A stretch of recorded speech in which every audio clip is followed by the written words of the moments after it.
Welcome to your postgraduate studies in archaeology at Flinders University. Thanks a lot for coming along. Oh, here we go. We've got Anne-Marie.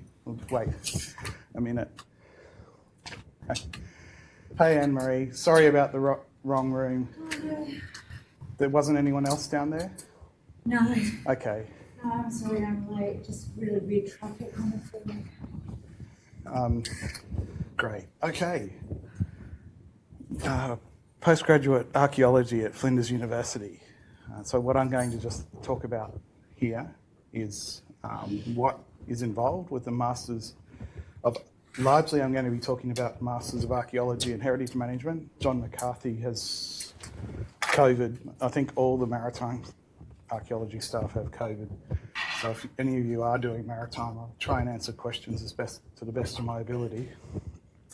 And want to look a little bit at a career in archaeology, what that means, because what you choose to do in your archaeology and heritage management degree kind of you'll be choosing things depending on where you want to go with your career, be a generalist, be a specialist, and provide with some context about the skills in archaeology that you should be aiming for.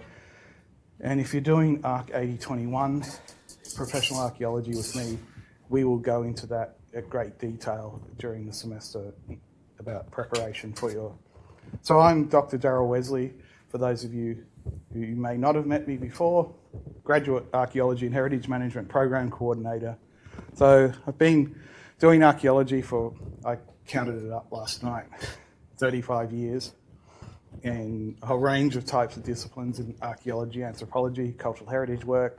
Currently a member of the Northern Territory Heritage Council, which is a statutory body that responsible for the Heritage Act in the Territory. And I've done many different roles as heritage officers, anthropologists, land councils, and cultural heritage practitioner.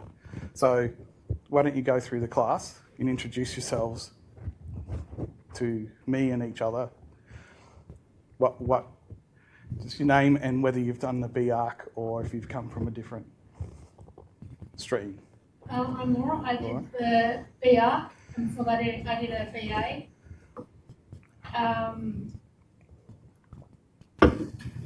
Yeah. Yeah, great. Fantastic. That's all. Yes. I'm sure I also did the BArch. Yeah. Okay. Kate. I'm Kate, and I also did the BArch. And Joanna. Joanna. Yeah. I did not. I did all of heritage and museum studies before. Okay. All right. Great. Anne-Marie. My name's Anne-Marie. I've done the Bachelor of Archaeology and previous to that Conservation Land Management and Ceramics. Great. And I'm Hamza. I did my Bachelor's of Arts in History, Archaeology and Museology in India. yeah. Now I'm here for Masters of Maritime Archaeology. Oh, okay. So you're one of our maritime archaeologists. Yeah. Well, welcome to Flinders. Yes. And apologies that I may not have the answers to your questions today. This is the person you can talk to for maritime archaeology questions about the graduate degree. John McCarthy is a senior lecturer. He's a very extraordinarily experienced maritime archaeologist in his career. We're lucky to have him, and he's very approachable. So please, any questions, ask John. And I'd recommend setting up a meeting with John when he's on campus. I've been told he has COVID, which anyway, so yes, please contact John. So you're going to get a lot of this from me this semester in professional archaeology about why does archaeology matter? Why are we there? What are we doing? And the one thing I think you all will know from studying your archaeology in your undergraduate degrees and even in museum studies and everything like that, about why heritage matters. And that it's not only just telling us stories about the past, and we are and Flatman says, we have a moral obligation to be studying the past and not just ignoring it. And one thing that Flatman and other studies have pointed out, archaeology contributes more to any economy than it takes away. So it's a net contributor to many national economies. But archaeology in Australia is always seen as getting in the way of mining and progress and all this other stuff. And it's kind of viewed like that in many different places. But we work hard to try and flip that view. And it's probably, archaeology and Indigenous Australians and that have worked very hard indeed to flip that view, and now has resulted in quite a burgeoning industry in Australia in terms of the need for cultural heritage practitioners. So here's some stats about the average Australian archaeologist, about their age, their gender. We have many archaeologists from overseas, only 68% are Australian. A majority spend their time in cultural heritage management, just over a majority in the private sector. The private sector is one of the biggest employers of archaeologists. So the qualifications for entry is to work in archaeology. For the terrestrial archaeology is an honours degree or a higher degree, but 60% or more of people have a postgraduate qualification greater than an honours degree, so a master's or PhD. So a lot of people continue to study to improve their knowledge and learning before they enter the workforce, or even after they enter the workforce and come back. And this is an important figure here. 90% did volunteer work, because you will never learn everything you need to know just in your degree. And in the graduate program, we really do start to encourage you to look at volunteer opportunities. We do have a topic where we try to do placements, work integrated learning. So it's now you're out of the bachelor's degree and into the graduate program. We need to start getting you some real world and industry experience, and that occurs through volunteering. I think the average salary is increased quite a lot because of the mining boom, and I think some graduates earn more than I do in entering the industry. So things have significantly changed for archaeologists. It's not a depauperate discipline like it might have been seen as 30 years ago. And what do?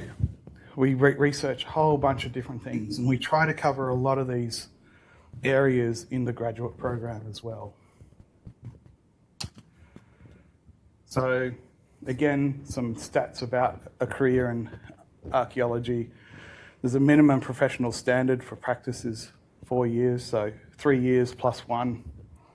Traditionally, people used to complete an honours year, but now students are electing to do the master's program, especially if you've done the Bachelor of Arch.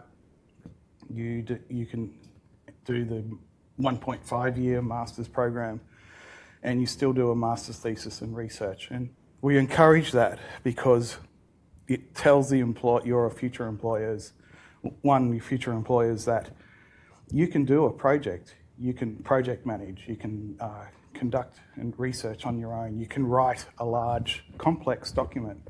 These are the sorts of skills that future employers are looking for. Also, a thesis is a necessary component to move into a PhD program if you want to go down an academic pathway. So it all depends on your career plan, which way you go with the type of graduate degree that you want to do. Any questions so far? Just remind me if you have a question at all, and I'll try and remember to stop. So if you go to Seek and type in cultural heritage, archaeology, or any of those sort of search terms, you will find all the industry advertises on there quite often. So Austral, Artefact, Everick, there's an Indigenous corporation, Durrumbul, Terra Rosa, Urbis, You know, there's a whole range. There's many consulting and industry companies that have archaeologists and cultural heritage specialists. And I really thoroughly encourage you, and we will again in professional archaeology, that to interrogate things like SEEK and have a look at what's out there and have a look at what they're asking for in terms of the qualifications and experience and skills, because that helps you decide which way you're going to go. Thanks. Sorry about that. I may have had the wrong room on my email. Many apologies. Hi, I'm Darryl Wesley. I'm the graduate coordinator for the Archaeology and Heritage Management program, and I've been getting everyone to introduce themselves and what you've done in terms of your archaeology studies. Jason, I did my undergrad a few years ago now. I'm doing my master's. Okay, you did the BArch here at Flinders? Great. And I did my Bachelor's in Honours of Archaeology from okay, and which degree are you doing here? Masters of Maritime Archaeology. Okay, well, welcome. Sorry, I forgot. Hamza. Hamza. You're both in the Maritime Archaeology program. John McCarthy's unable to be here because all the maritime archaeologists have COVID. So I'll try and answer your questions to the best of my ability, whereas I run the archaeology and heritage management, so, you know, the terrestrial side of things. And I was just talking about all the jobs that we have in Australia that, with the archaeology industry in Australia, is quite massive. And I think in India, your largest employer will be the Archaeological Survey of India. Yeah, I've been there. I've met your director. With the head guy of ASI. That was pretty exciting. This is really important. So I will be trying to distribute these to students in 8021, and I recommend you get hold of it. You can download it as a PDF from the Australian Archaeology Association's website. So AAA, AIMA, ASHA, ACI all got together through the Anchortel, the National Teaching and Learning Committee. What are all the key skills and knowledge that graduate archaeologists need to know? And it's modelled on the British archaeology passport, and at different times in the past there's been surveys of the industry to figure out, well, what are the skills gaps that we want? And so you'll see that over that period of time in the 2000s, things changed a bit, and they continue to change depending on what's happening. So any questions about skills passport? No? Yes? I mean, we can use that to go back years. Yes, absolutely. If you remember what you've done, Yeah, exactly. remind me That's and what I'm looking I'll for. sign it. Okay, thanks. So there's all this stuff in the skills passport about identifying lithics, you know, excavating a square, doing a survey, using a GPS. But there's a whole range of other things that the cultural heritage industry says is also important. So people skills, time management, professional communication, and then occupational health and safety. So professional practice, understanding what clients and insurance and contracts. And then there's the whole everything else, four-wheel driving, first aid. Now, this is not here to make you feel to panic, so don't panic. But what we will do in Prof Arc as well is to go, you will be doing an assignment where you're going to interrogate, because you all have worked, right? So what sort of jobs just tell me what sort of jobs. I know, Anne-Marie, you worked at Bunnings and you could identify asbestos. Yeah. So who wants to volunteer where they've worked before?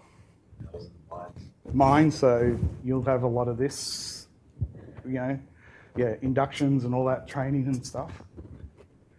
I worked in pharmacy for a decade. All right, How well, useful that is. no, think laterally of all the things you would have done. How many times did people come in and get aggro? You had to say good interpersonal skills, attitude, these sort of things, financial constraints, different types of, whether you might have had some technical writing.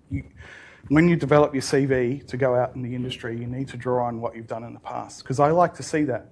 I want the archaeological stuff up front, then I look in the next page to see what you've done before. And even if it's, I worked at McDonald's for 5 years, I didn't. I avoided working at McDonald's by joining the army.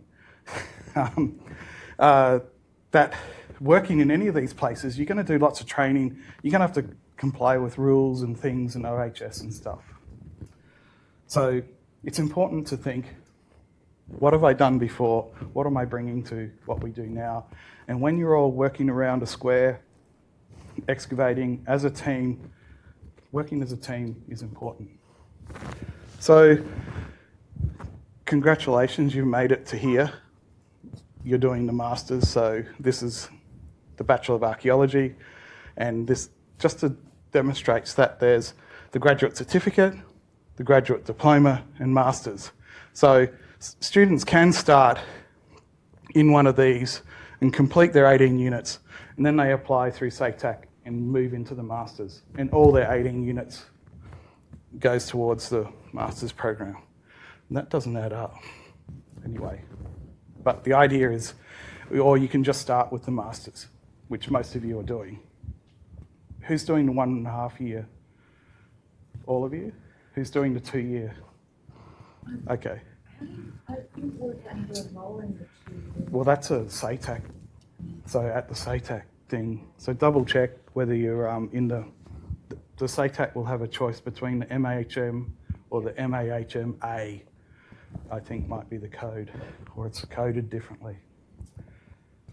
Anyone unsure of where you're at in this scheme? Right. This is the full range of archaeological topics offered by Archaeology at Flinders. I think we've got all the maritime topics on here as well, but your core topics are different though. These are the core topics for archaeology and heritage management. Yours are going to be the maritime field school, and it's slightly different.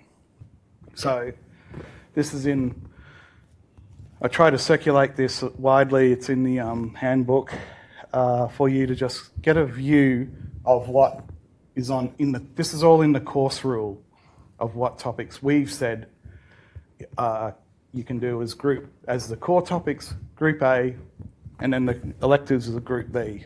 So basically for Group A, we've just listed all the archaeology. So if you want to do any of it in the AHM program, want to go and do the maritime field school, you're welcome to do so. And vice versa, maritime students, welcome to study any of the other topics as well that you might be interested in. So the choices you make about what you want to do are going to be governed by what you think you might be wanting to do as a career, and also maybe thinking about what are the core skills that archaeologists need to know. If you're going to go out and work in the industry, you want to know about archaeology of First Australians, which a lot of you might have done undergrad, cultural heritage management, cultural heritage in the law, which you guys just did, which hopefully didn't fry your brains too much, jumping straight into it. People want to know you can identify stone artefacts. Historical artefacts are important. Some field school experience, digging holes and stuff, is important. And knowing about cultural heritage management frameworks like the Borough Charter and all that is very important as well. So you're trying to sort of move towards the things that you're interested in, but also that give you the skills that make you employable. And I'm going to talk about so ARC 8021, professional archaeology, we look at the doing of archaeology and practice in the industry. So I'm not reteaching archaeology in terms of identifying artefacts and things like that. What we're doing is looking at the boring stuff. How do you do a quote? How do you write a research proposal? what's ethics, all of these things that I showed on that earlier slide that employers are looking for. Then the other core topics are significant because there is a hierarchy here, which I'm going to explain. So any questions about the topics that are on the board? No? Nothing excite you? Anyone's told you about things that you should do, maybe, that you've heard students say you must do or should, or? Is introduction for heritage management and heritage management planning the same thing, or is it different? No, they're different. Yeah. Look, so there's going to be a lot of overlap because, of course, you can't do heritage management planning without knowing about the borough charter. And you're going to do the borough charter and the other topic as well, and other so planning. There's a lot of doing significance assessments, understanding, assessing a place to go on a heritage register and the criteria that you assess it by, and those sorts of things. It's a complex sort of set of things there. So you need to understand the fundamentals of cultural heritage management and go through all of that about how it started, from Vienna and all these other things, and ICOMOS, and then that takes you through all of that. Then the planning is more about the doing and how you're going to apply it in a real world industry, and or if you're a heritage officer in the government or something like that. And as you know, as you would have seen, there's a lot of overlap with what we did in cultural heritage and the law. So that session Steve and I ran, you could see remember the exercise that we did about the Darwin Wharf precinct. That was all planning. How do you plan and do and manage? So that's the two differences between those two. Any other, Anne-Marie? Conservation practicums. Which number is it? 8802.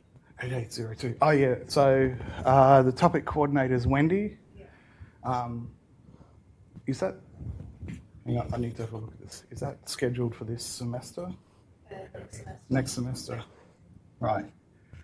So while Wendy uses a lot of maritime sort of examples and things, it's equally applicable for archaeology and heritage management, because you learn about woods and metals, and we've got to learn about the conservation of woods, metals, masonry and all that sort of stuff as well. Yeah, but it doesn't really cover, say, like rock art sites and that type of. It's more focused on objects and things.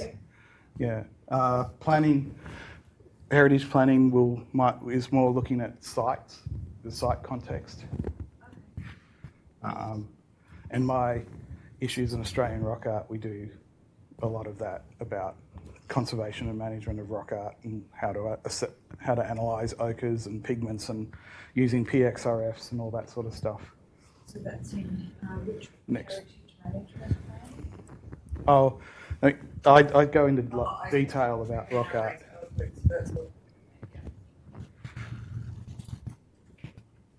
Right. Now, this is a very busy table, but it lists the topics, and I think I've provided you with the two. Did everyone get my email with the handbook? Because we've been having a terrible time with communicating with our students over the last 6 months. And I emailed the undergrad cohort to do this session last year, and it didn't get out. So anyway, there's just been issues. So I always like to check that people receive the communications. So go through this in the handbook. Have you had a look through it? Any sort of questions about these topics? Some are obviously intensives, and they run in the non-semester period. So we're currently doing advanced research projects in Social Sciences North. Heather and I are doing for a week. Professional archaeology, historical artefacts is throughout the semester. Same with First Australians. So it's important to double check on in the course rule when it's offered, semester long or an intensive. And a lot of our things are intensives because probably the majority of our students reside interstate as well. So they can do a lot of things online. We're pivoting to make sure that our online things that were used to be online only are also on campus, so that we're here in the room and the students can and stuff. So that, but initially, it was the majority of students were all and they were working in the industry as well and stuff. Now this is really important, and it's a fundamentally important thing about the degree and the progression, is that in the master's program in both maritime and AHM, you're going to be doing a master's thesis research project. And there is a progression to that. And I encourage everyone to start thinking now about what kind of project they might be interested in. And after these slides, I'm going to run through the staff and what we do at Flinders so that you can get an idea of what types of projects are feasible. Because what is important, and I put it in the title here, finding a supervisor and finding a feasible project is important, because there's a million great research projects, but resources, financial resources, permission of the communities where you're going to work, and all these sorts of things are complex and complicated, and what we want to do is to help you succeed and get your thesis done in the allocated time. So we try to get students to do things within maybe existing projects, or that there's an existing project or something ready to go, and we try to match you with your supervisor. So some students have got something that, hey, I've got this data set where I'm working, can I work on this? And they find a supervisor, and vice versa, find a supervisor in what they're doing. And it requires a little bit of research on your part to be, looking at what we do here, what you're interested in, and going and talking to those staff. And they're very, everyone here is very approachable. Now, you will be doing that a lot in ARC 8020, Archaeological Research Methods, and Heather will specifically be taking you through on how to write your research proposal for your thesis. And during that semester, you will be reminded often about finding the supervisor, figuring out your project and what you're going to do. And we're here to help. And that's the important thing. We're not just saying, there's the door, go and find something. There's a bit of that, of you finding the right thing. There's also us working with you to find the right thing as well. And, if you're completely stumped, that's what my job is, to talk to you about it as well and try and find a solution. Then you do ARC 8309A, which is a 1-week intensive where we teach you how to write a thesis. And so that's everything about introductions, literature reviews, how do you write your results.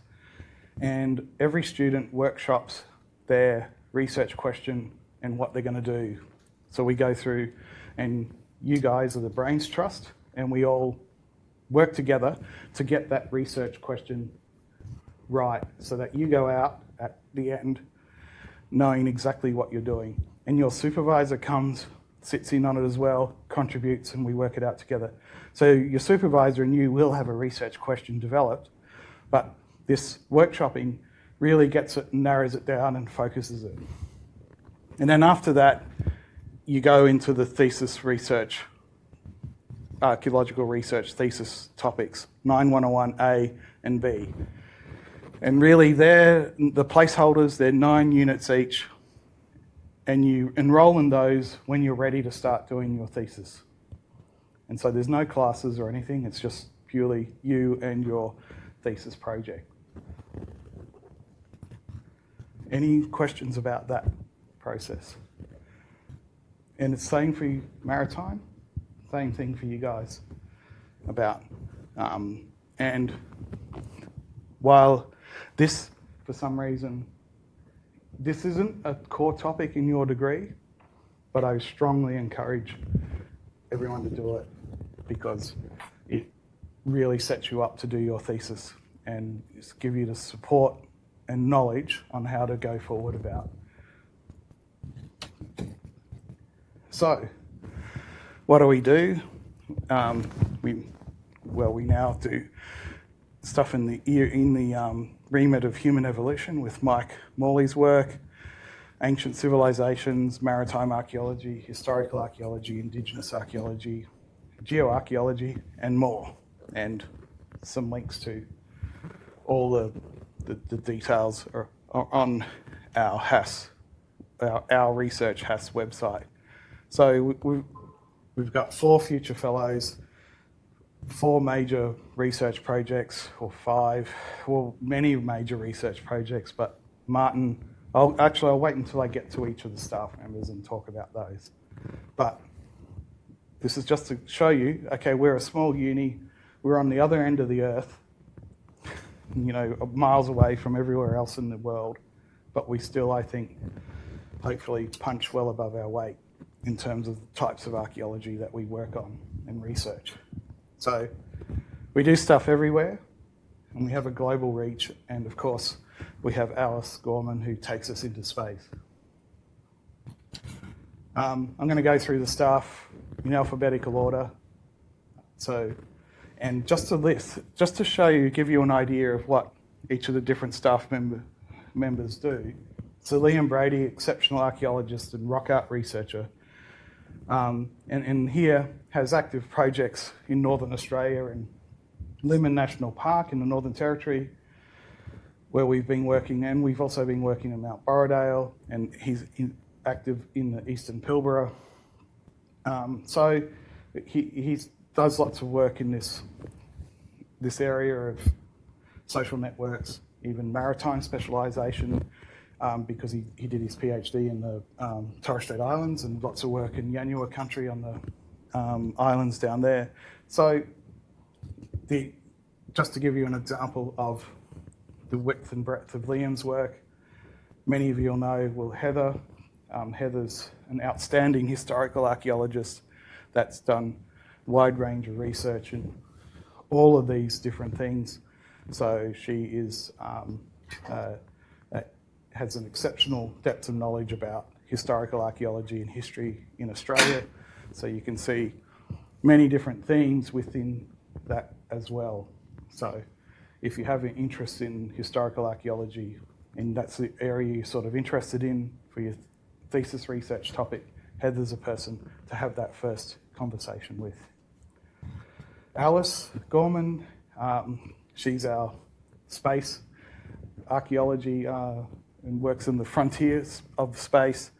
She also did her PhD on lithics and stone artefacts, but her range of specialities is space archaeology, archaeology of the contemporary past, and technological heritage. So Alice operates on the boundaries of archaeology and cultural heritage, and she had Professor John Schofield here last year, who talked to us about all sorts of things and microplastics and archaeology and heritage, so really critically engaging stuff about what's going on in the world now. Ian Moffat. So Ian is our resident geoarchaeologist, and he specialises in geophysics, geochemistry, geomatics, geoarchaeology, and he's done research all over the world. And it's got an extensive list here from Indonesia, Greece, South Africa, Cambodia, Mongolia, France, Israel, Kiribati, and a wide range of eras over time. So these are his areas of specialisation, and he is currently a future fellow, and his major research project is centred on Central Australia in northern South Australia. So just stop me at any time if you have a question about any of the staff or what they're doing, or no questions about the previous Yes?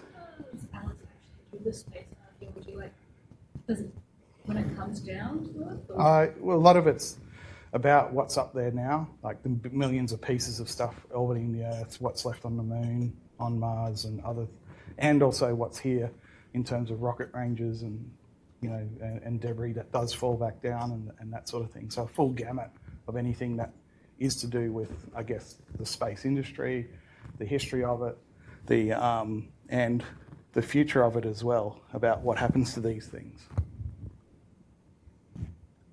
When she was doing the stuff on the ISS, they had cameras set up on specific areas that like took a picture every hour.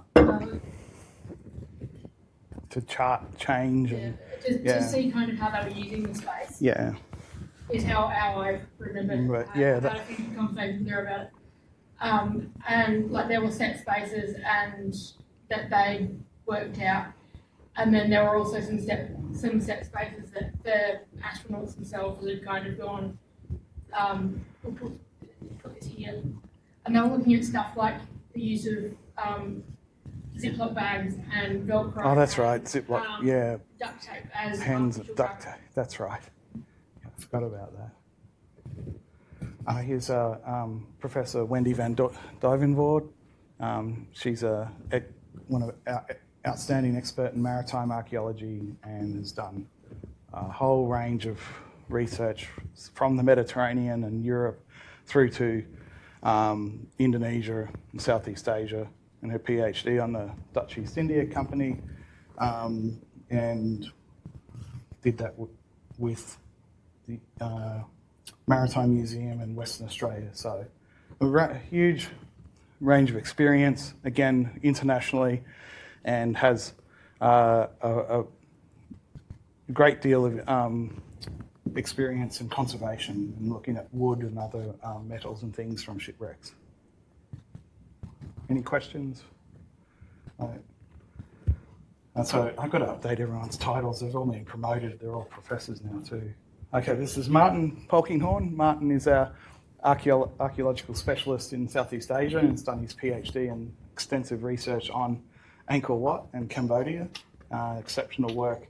He's currently has a future fellowship as well, project centred on Angkor and that period of time and understanding what happened afterwards.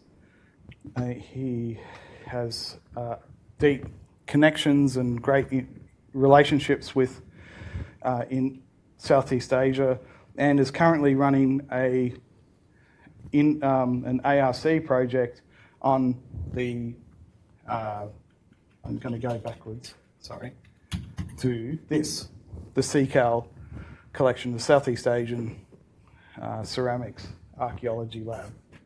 So this fellowship, or this linkage project looks at this, I don't know how many thousand ceramics that are in this collection collected by a collector here in Adelaide, donated to the Flinders University, and Martin's working with the countries of origin from Indonesia, Thailand, Singapore, Cambodia, and other waters, and Philippines where these shipwrecks pieces were, and reconnecting them with those institutions and places.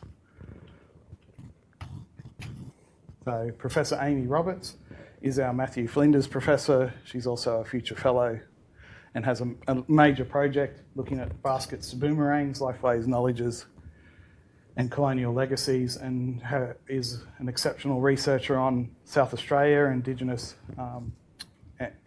archaeology of South Australia, and focusing on the Murray River regions especially. She has a lot of experience in anthropology and native title.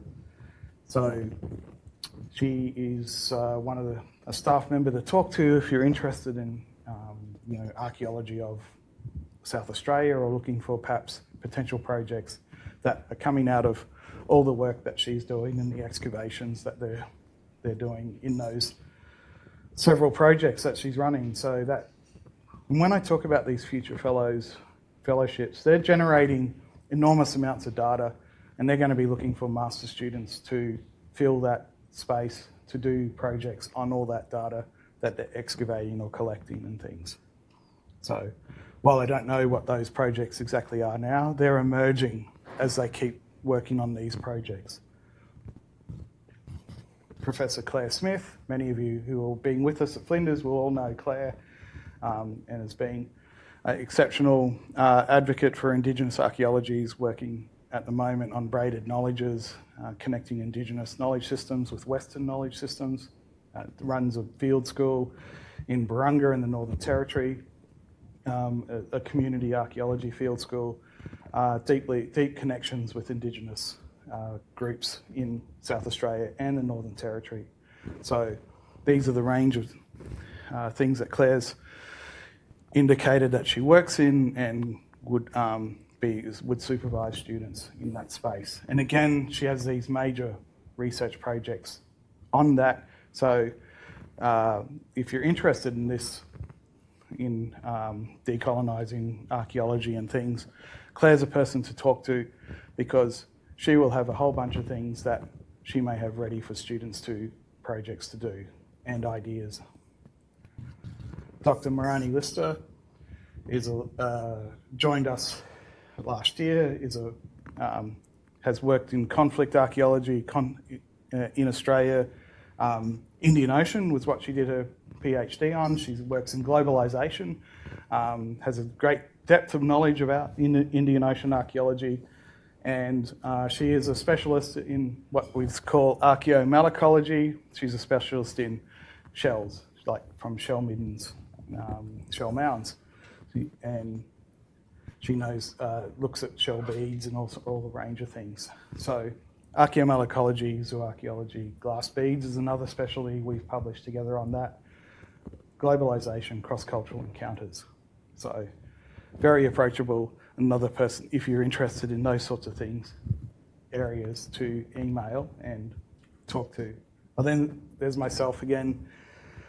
They work in different areas in the north. I'm a generalist, but my specialisation, I guess, is Northern Australia or the Northern Territory. And I work on a range of archaeology in the Northern Territory in different areas, from the islands, Limmen National Park, Western Arnhem Land. I also do a lot of stuff here in Glenthorne National Park. And we're doing a lot more in the zone of conflict archaeology as well, with my veterans that I work with in the Veterans in Archaeology, the Warhorse projects. So, and rock art, like Liam, is another area of specialisation. Claire, Amy, myself, and Liam do specialise in rock art as well. Now, this is the list of all our staff. Forgot to add Jared in. So Jared's a new staff member. Jared specialises in digital archaeology. He did a PhD on digital archaeological methods in rock art. So he does things like machine learning and AI and ArcGIS and photogrammetry, building 3D models and all that, and that sort of thing. So if you're thinking of digital archaeology as a possible route, we do have a new topic that I haven't added, a digital archaeology topic. So if I can refer you to that, to look that up in the course rule, my apologies. I needed to have updated that because we just got it through and approved and everything late last year. So everyone on this list is very approachable. That's what they're paid for. Paid to do is to talk to you. So please email them if you're interested in anything that they do, to say, I'm looking for a master's research project to do for my Masters of Archaeology and Heritage Management. They know, they're expecting you to contact them, because that's their job, to find the projects for you. So it's important to be considering what you're interested in, what you want to do for your career, or anything that you do in your master's project is good for your career. It doesn't matter if you're specialising in geoarchaeology and looking at tiny bits of dirt, and then you go off and work in the Pilbara in the industry. What your employers are looking for is that you know how to do apply rigorously archaeological techniques and methods. So, what was I going to say? Yes, so what you want to do, trying to match with what our staff, specialist areas, and for a supervisor, think about your supervisor's philosophy. That's something that you might align with. That's important to you, and all of us will signal our particular philosophies on archaeology through our lectures, through our publications, and seminars and other things. And think about, what situating, what you're going to do in terms of your future career. And if you're thinking of an academic pathway, you really you want to look at doing a master's project that aligns with the academic pathway. So if you want to do glass beads and you want to specialise in glass beads in your PhD, you should do something on glass beads in your master's project. It's not always has to be one-to-one, but it's important to set up that trajectory. And the same with the Maritime Archaeology program. Very approachable. John is your first point of contact for any queries and stuff, and John will direct you to Wendy, Jonathan, or Chelsea appropriately. And if you want to do something that is not within the wheelhouse of what I've done here, and I have a student who's doing a project on the Hyksos people period of time from ancient Egyptian archaeology, and I know nothing about the Hyksos, but we got an external supervisor who's an expert in that period of time for Egyptian archaeology, and she still does her master's here, supervised by, well, I'm supervising them, but you can have a supervisor here and externally, or, we to find a specialist. So Jared and I are co-supervising students because he's the digital archaeology expert and I'm the rock art person. So, we do find ways to match the skills and things, even if something's left field that might not actually be on our list. How are we going for time? If the computer says no, when you're trying to enroll in anything or trying to find something or anything at all, please email us and contact us. Ask Flinders requests.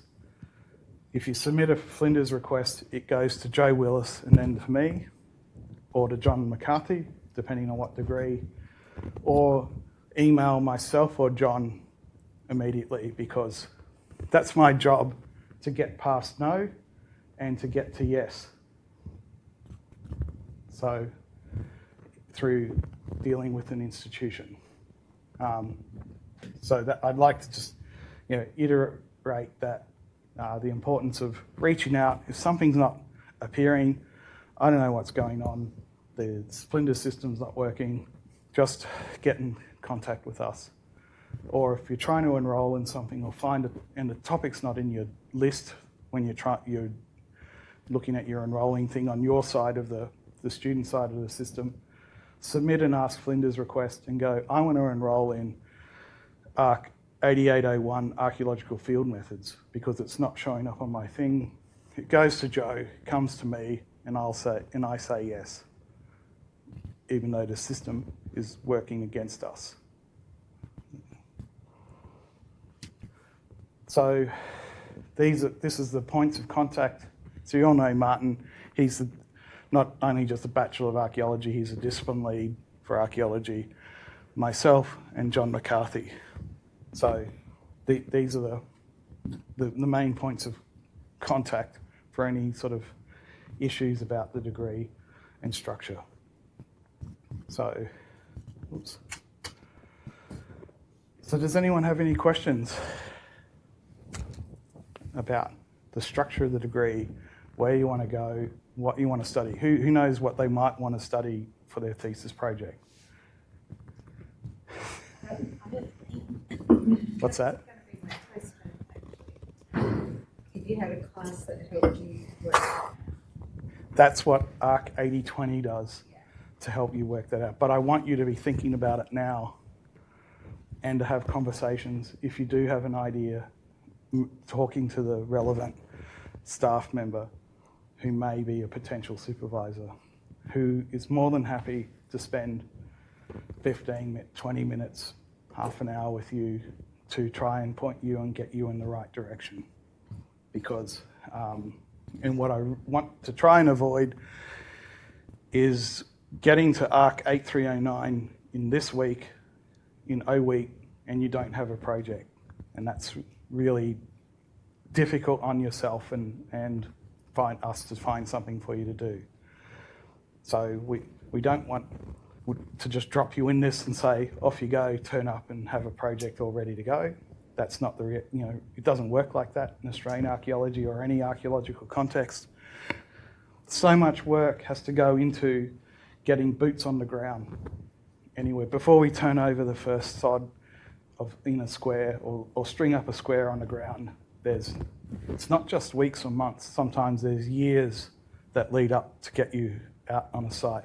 And I spent 10 years getting things sorted out so I could do my PhD in 2008. From 1998.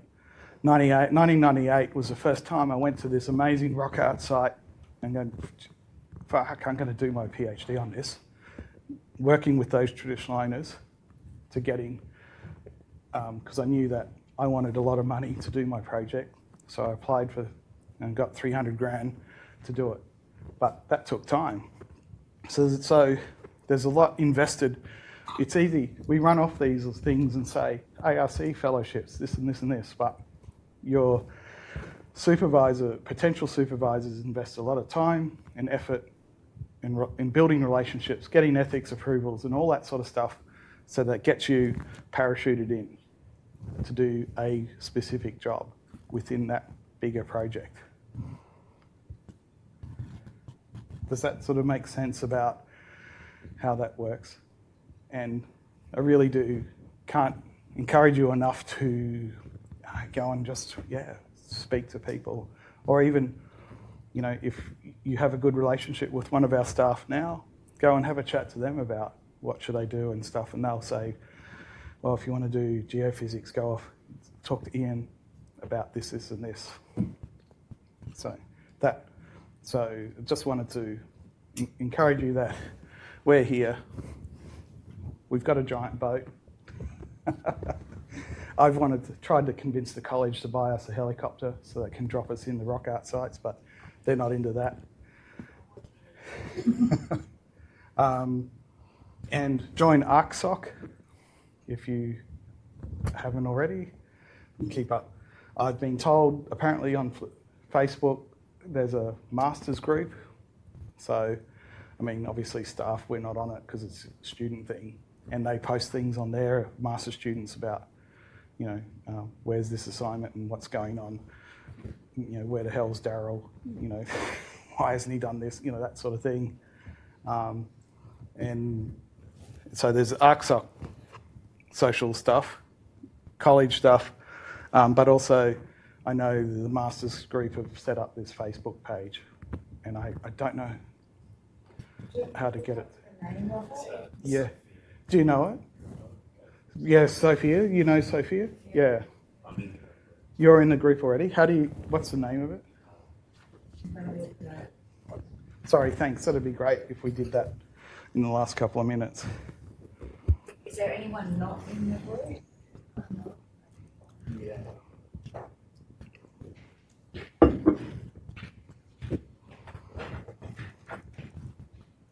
It's called the Archaeology Masters Student Support Group.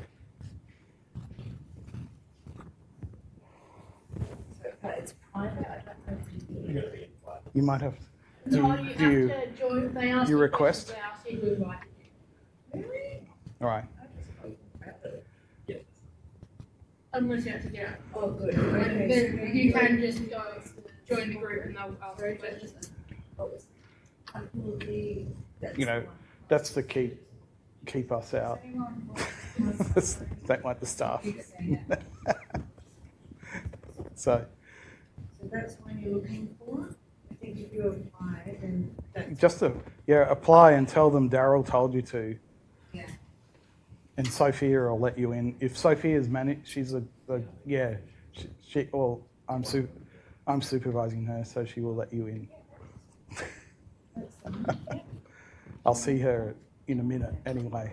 What's Yeah, she I think doing? you're on Her research project on Kangaroo Island on the there. Recently, geophysical investigation of a settler cottage, the original settler settlement at American River. Oh, right, yeah, she's still.